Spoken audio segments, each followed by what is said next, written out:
అందరికీ వందనాలండి. దేవాది దేవుడు మిమ్మల్ని మీ కుటుంబాన్ని దీవించునుగాక. దేవాది దేవుడు గడిచిన ఆదివారం వల్ల కాచి కాపాడి ఈ పరిశుద్ధ దినం వరకు దేవుడు మనల్ని కాచి కాపాడినందుకు దేవుని స్తోత్రం చెల్లిద్దాం. హల్లెలూయా హల్లెలూయా. ఈ నెల చివరి ఆదివారం ఇది. రేపటి నుంచి నూతనమైన నెల అనగా డిసెంబర్ నెలలోకి మనము ప్రవేశిస్తూ ఉండగా గడవలసిన డిసెంబర్ నెలలో కూడా దేవుడు మనకు తోడుగా ఉండి మంచి నూతన సంవత్సరాన్ని మనకు త్వరలోనే దేవుడు దయచేస్తున్నారు కనుక ఆ నూతన సంవత్సరంలో దేవుడు మనకు తోడుగా ఉండాలని ప్రార్థిస్తూ మరొకసారి మీకు ఈ క్రిస్మస్ దినాల శుభాకాంక్షలు తెలుపుతున్నాను. ఈ క్రిస్మస్ దినాల్లో ఉదయకాల ప్రార్థనలు చాలా విజయకరంగా మన దయామయ ప్రార్థన మందిరంలో చాలా విజయకరంగా ఈ క్రిస్మస్ ఆరాధనలు జరుగుతూ ఉండగా మీరు సహకరించగలరు.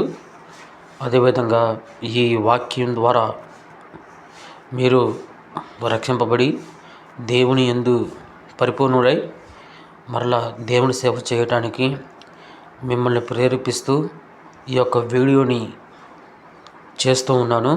ఈ వీడియో ద్వారా అనేక మంది రక్షింపబడాలి అని, దేవుని యొక్క నిత్య జీవంలోకి రావాలని ఈ యొక్క వీడియో ద్వారా మీకు తెలియపరుస్తున్నాను. కాబట్టి మీరు అర్థం చేసుకోగలరు.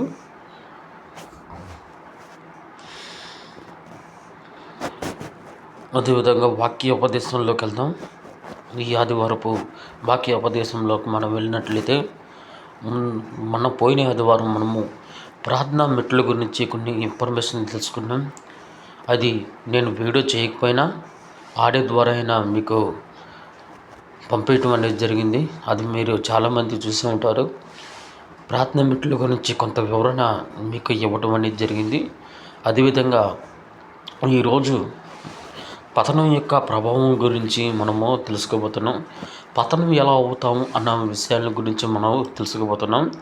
కాబట్టి అందరూ అర్థం చేసుకోగలరు. ఇంకా మనము ఆలస్యం చేయకోకుండా వీడియోకి వాక్య ఉపదేశంలోకి వెళ్దాము. చూడండి, పతనము అనగా పాపం చేసిన వారికి తప్పని పరిస్థితి పతనము అన్న విషయాలు బైబిల్లో కొన్ని రాయబడి ఉన్నాయి. చూడండి, రోమపత్రిక 5వ అధ్యాయం 12వ వచనం మనం చూసినట్లయితే, రోమపత్రిక 5వ అధ్యాయం 12వ వచనం మనం చూసినట్లయితే, ఇట్లుండగా ఒక మనుషుని ద్వారా పాపం ద్వారా మరణమును లోకములు ఎలాగో ప్రవేశించను, అలాగునని మనుషులందరూ పాపము చేసినందున మరణము అందరికీ సంప్రాప్తమాయను.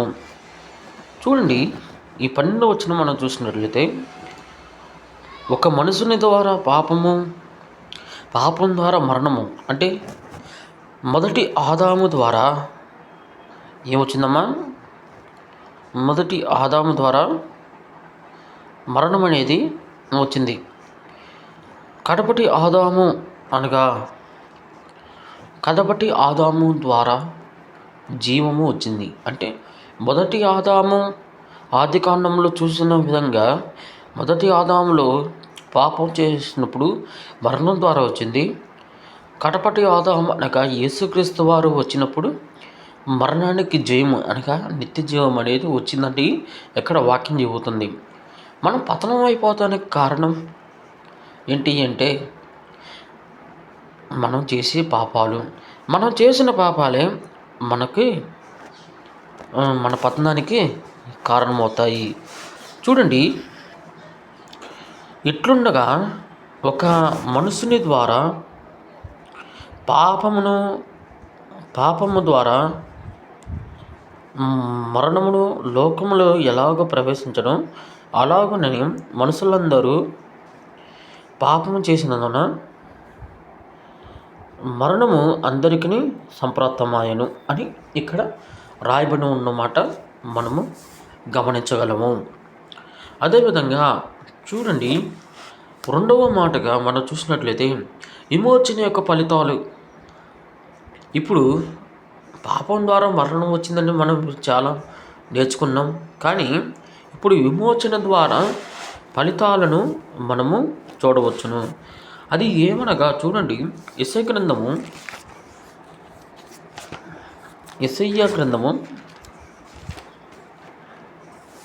53వ అధ్యాయము, యెషయా గ్రంథము 53వ అధ్యాయము 5 నుంచి 6 వచనాలు మనం చూసినట్లయితే,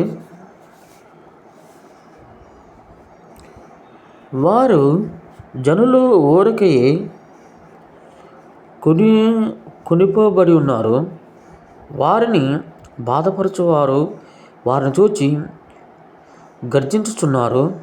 ఇదే యెహోవా వాక్కు, దినమెల్లా నా నామము దూషించబడుచున్నది, కావున ఇచ్చట నేనేమి చేయవలను?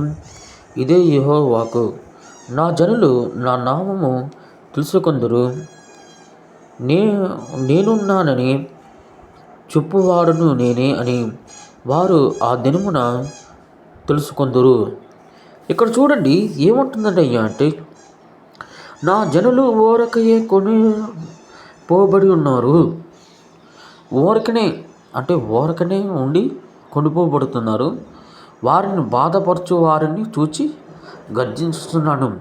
అంటే యేసుక్రీస్తు వారిని నమ్ముకున్న యెహోవా దేవుడుని నమ్ముకున్న వారు బాధపడుతుంటే వారిని గర్జించుచున్నాడు, బాధ పెట్టే వారిని గర్జించుచూ ఉన్నాడు. అదేవిధంగా దినమెల్ల నా నామం దూషించుచున్నది అంటే వాళ్ళ విషయమై, అనగా దేవుని నమ్ముకున్న ప్రవక్త వాళ్ళను హింసించడం ద్వారా వాళ్ళని ఏం చేస్తూ ఉన్నామా, దేవుని నామము దూషించుచున్నది. కావున ఇచ్చట నేనేమి చేయవలను? అప్పుడు నేనేం చేయవలను అని యెషయా ప్రవక్తే చెబుతున్న మాట. ఇదే యెహోవా వాక్కు. ఇది ఎవరి వాక్కు కాదు, యెహోవా వాక్కు. నా జనులు నా నామము తెలుసుకొందురు అంటే యేసుక్రీస్తు అనే నామాన్ని జనులు తెలుసుకుంటారు. నా నామం అనగా యేసుక్రీస్తు యొక్క నామము అంటే దేవుని యొక్క నామమును తెలుసుకుంటారు, ఆయన యొక్క మహిమను తెలుసుకుంటారు. నేనున్నానని చెప్పువాడు నేనే అంటే ఎక్కడ నేను ఉన్నాను అని చెప్పే వ్యక్తి ఎవరమ్మా అంటే ఆయనే అని మనం చూడవచ్చు. ఎవరైతే దేవుడిని తెలుసుకొని ఉంటారో వాళ్ళకి నిత్య జీవం ఇవ్వటానికి తన కుమారుడు సిద్ధంగా ఉంటాడనేది ఈ వాక్య ఉద్దేశమై ఉన్నది. అదేవిధంగా రోమపత్రిక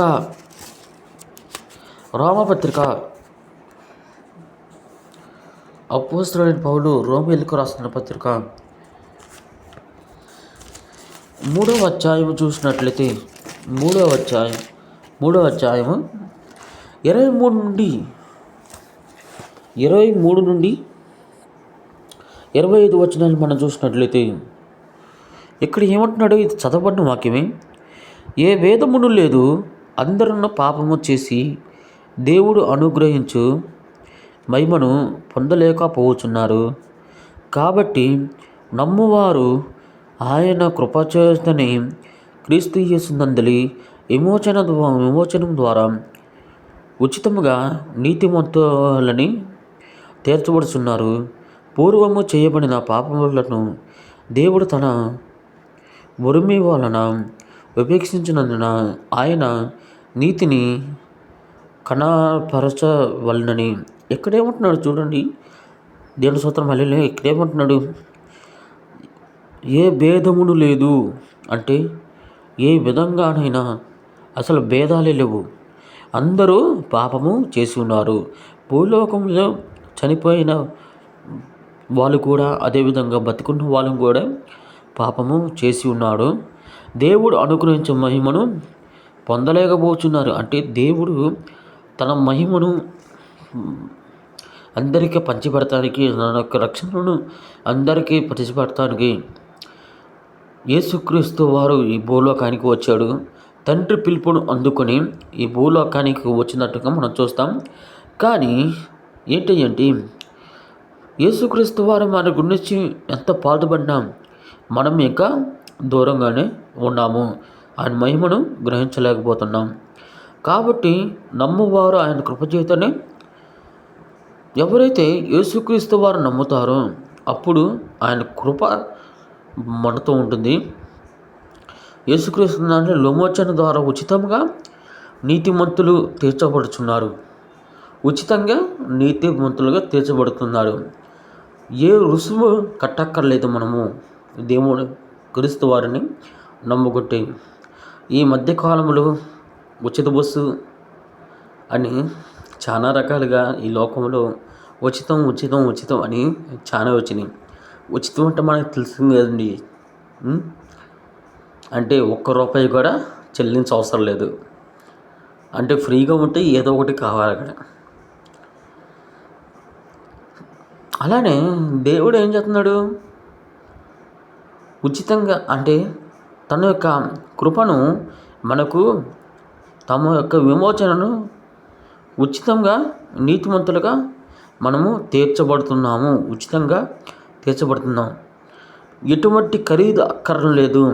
కొంతమంది ఉంటారు, నువ్వు సందా ఎత్తేనే నీ పాపాలు క్షమించబడతాయి, నువ్వు సందా వేయకపోతే నీ పాపాలు క్షమించబడవు అని అంటారు. నువ్వు సందా ఇచ్చినా ఇవ్వకపోయినా నీలో కనుక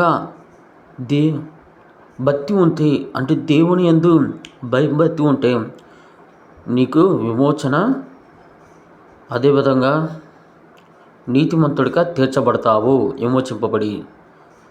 చూడండి, పూర్వము చేయబడిన పాపములను దేవుడు తన ఉరిమి వలన ఉపేక్షించుచున్నందున పూర్వం ముందు మనం చేసిన పాపాలు యేసుక్రీస్తు వారి శిలువపై భరించాడు. అంటే ఇంకా మనలో పాపము లేదు. అయినప్పటికీ మనం ఇప్పుడు కూడా పాపము చేస్తూనే ఆయన తన నీతిని కనబరచవలనని, అంటే పాపం నుంచి విముక్తి కలిగిన మనకు ఆయన యొక్క నీతిని మనము కనబరచాలి. కానీ ఇంకా ఆ నీతిని కనపరచకుండా దేవునికి దూరస్తులుగా మనము ఉన్నాము. అది ఎంత తప్పో తెలుసుకోండి. అదేవిధంగా యోహాను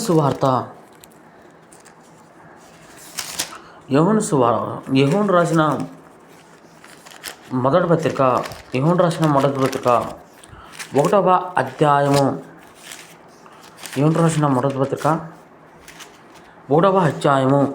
9వ వచనం మనం చూసినట్లయితే, 9వ వచనం చూడండి. మన పాపములను మనము ఒప్పుకొనిన ఎడల ఆయన నమ్మదగిన వాడును నీతిమంతుడును కనుక ఆయన మన పాపములను క్షమించి సమస్త దుర్నీతి నుండి మనలను పవిత్రులుగా చేయను. దేవుని పరిశుద్ధ. మళ్ళీ ఇక్కడ ఏమంటున్నాడయ్యా అంటే, మన పాపములను మనము ఒప్పుకొనిన ఎడల ఆయన నమ్మదగిన వాడును నీతిమంతుడు. ఇక్కడేమంటున్నాడు? మన పాపాలని మన నోట ఒప్పుకుంటే ఆయన నమ్మదగిన వాడు నీతిమంతుడు కనుక, ఆయన అనగా యేసుక్రీస్తు వారు తండ్రి నమ్మకమైన వాడు నీతిమంతుడు అయ్యున్నాడు. ఆయన మన పాపాలను క్షమించి, ఎప్పుడైతే మన పాపాలు మనం ఒప్పుకుంటామో అప్పుడు మన పాపాలు క్షమించబడతాయి. అంతేకాదు సమస్త దుర్నీతి నుండి మనలను పవిత్రులుగా చేస్తాడు. ఎప్పుడైతే మన పాపాలను ఒప్పుకుంటామో, నమ్మదగిన దేవుడు, నీతిమంతుడైన దేవుడు మన పాపాలను క్షమించి మనల్ని పవిత్రులుగా అనగా పరిశుద్ధులుగా దేవుడు మనల్ని చేస్తాడనేది వాక్య ఉద్దేశమే ఉంటుంది.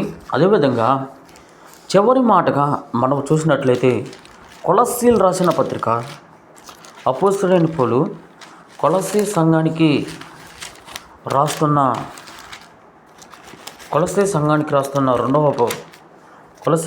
రాసిన పత్రిక 2వ అధ్యాయము 13 నుంచి 14 వచనాలు మనం చూసినట్లయితే, 13 నుంచి 14 వచనాలు మనం చూసినట్లయితే, మరియు అపరాధముల వలనను శరీరమందు సున్నతి పండుగ ఎన్నుట వలనను మీరు వృత్తులై ఉండగా దేవుడు రాతరూపకమైన ఆజ్ఞల వలన మన మీద రుణముగాను మనకు విరోధముగా నుండిన పత్రమును మేకులతో సిలువకు కొట్టి దాని మీద చేరాతను తుడిసివేసి మనకు అడ్డము లేకుండా దానిని ఎత్తి వేసి మన అపరాధములన్నిటినీ క్షమించి ఆయనతో కూడా మిమ్మును జీవింప చేసినను. ఆయన ప్రధానులను అధికారులను నిరపరాధులను చేసి శిలువ చేత జయోత్సాహంతో వారిని పట్టి తెచ్చి బాసటగా వేడుకకు కనపరచను. ఇక్కడ ఏమంటున్నాడు అయ్యా అంటే చూడండి, ఇక్కడ ఏమంటున్నాడు ఏంటి, మరియు అపరాధములను శరీరమందు సున్నతి పొందక ఉండటం వలనను, అంటే మన యొక్క అపరాధముల వలన శరీరం ముందు సున్నతి చేయబడక ఉండటం వలన మనము మృతులై అనక చనిపోయిన వారమై ఉన్నప్పుడు దేవుడు రాతాపూర్వకమైన అంటే లేఖనపరమైన ఆజ్ఞలతో మన మీద రుణముగాను మనకు విరోధముగాను నుండిన పత్రమును అంటే మేకులతో సిలువకు కుట్టి, అంటే మనకు విరోధంగా ఉన్న ఏ పత్రము ఆయన యందు వద్దిల్లదు. ఆయన సిలువకు కొట్టబడి మేకులతో సిలువకు కొట్టబడి ఉన్నాడు. దాని మీద చేరాతను తుడిసివేసి మనకు అడ్డము లేకుండా దాన్ని ఎత్తివేసెను. అంటే మనకి విరోధమైన వాటిని నెట్టివేసి మన అపరాధములన్నిటినీ క్షమించును. అంటే మన అపరాధాలన్నిటినీ క్షమించి ఉన్నాడు. మన తప్పులన్నిటినీ మన పాపాలన్నిటినీ క్షమించి ఉన్నాడు. ఆయనతో కూడా మిమ్మును జీవింపజేసను. అంటే మన అపరాధములో మన పాపాలు కొట్టివేయటమే కాకుండా ఆయనతో కూడా మనము జీవిస్తున్నాము. ఆయన ప్రధానులను అధికారులను నిరయుద్ధులు చేసి శిలువ చేత జయోత్సవముతో, ఇక్కడేమంటున్నాడు, అధికారులుగాను నిరపరాధులుగాను చేసి ఉన్నాడు. మనల్ని ప్రధానులుగా అధికారులుగా నిరపరాధులుగా చేసి ఉన్నాడు. శిలువ చేత జయోత్సాహంతో వారిని పట్టి, అంటే ఆయన శిలువ చేత జీవోత్సాహంతో వారిని పట్టి, అంటే మనల్ని పట్టుకుని తెచ్చి బాసటగా వేడుకగా కనబరచను. ఈయన నా ప్రియకుమారుడు అని కనపరిచాడు. అంటే ఒక వేడుకగా ఇక్కడ చేసినట్టుగా మనం చూస్తాం. కాబట్టి దేవుని సంగమ దేవుని బిడ్డలారా అర్థం చేసుకొని మనము దేవుడి నుండి ఎలా విమోచింపబడ్డాము, దేవుడు మనల్ని ఎలా అర్థం చేసుకోగలము, దేవుడు మన యందు ఎన్ని గొప్ప కార్యాలు చేశాడు అనేది మనం చూసినట్లయితే ఇప్పుడు మీకు స్పష్టంగా ఆ వాక్యము ఎక్కడ ఉంది అనేది మీకు చూపించి ఉన్నాను. కాబట్టి అర్థం చేసుకోండి, మనం కూడా దేవుని యందు నమ్మకంగా జీవించి ఉండాలి. కాబట్టి అర్థం చేసుకోండి, ఈ వాక్య భాగాలు మీరు అర్థం చేసుకొని దేవుని యందు నమ్మిక ఉంచి దేవుని యొక్క నిత్య జీవాన్ని పొందుకుంటారని నమ్ముచు నన్ను నేను హెచ్చరించుకుంటూ ఈ వాక్యాన్ని ఇంతటితో ముగిస్తున్నాను. దేవాది దేవుడు మిమ్మల్ని మీ కుటుంబాన్ని దీవించునుగాక. Amen, amen, amen.